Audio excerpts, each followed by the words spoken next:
Un servizio di sorveglianza e salvataggio per 10 ore al giorno, tutti i giorni dalle 9 alle 19 con nuove postazioni sopraelevate, dotate ciascuna di un defibrillatore. Interesserà le spiagge libere di Sant'Anna, Riva Ponente e Borgo Renà il nuovo servizio di controllo messo in campo dal comune di Sestri Levante. Da venerdì prossimo fino a domenica 8 settembre gli arenili della Bimare saranno presidiati in modo particolare per garantire a bagnanti e famiglie sicurezza e controllo. Se il servizio in questione sarà affidato ad un gestore privato, si rafforza nel contempo la collaborazione tra il comune e la Guardia Costiera, che anche quest'anno, nell'ambito dell'operazione Mare Sicuro, garantirà nei fine settimana la presenza operativa di 2 pattuglie, una in mare e una a terra, per controllare la balneazione e la navigazione. E tra le novità, infine, anche la presenza di alcune squadre della scuola italiana Cani di Salvataggio. Si è deciso di accogliere favorevolmente la loro proposta di mettere a disposizione dei cani di salvataggio, appunto, con i relativi conduttori, che sosteranno in zone predeterminate accanto alle postazioni degli assistenti ai bagnanti nelle spiagge pubbliche.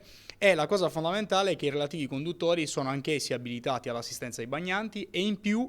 sono anche muniti di brevetto per l'utilizzo del defibrillatore. Quindi capite bene che questo sistema coordinato, perché ovviamente tutta l'attività verrà coordinata dalla Guardia Costiera, perché la ricerca e soccorso in mare ricade nelle competenze specifiche della Guardia Costiera,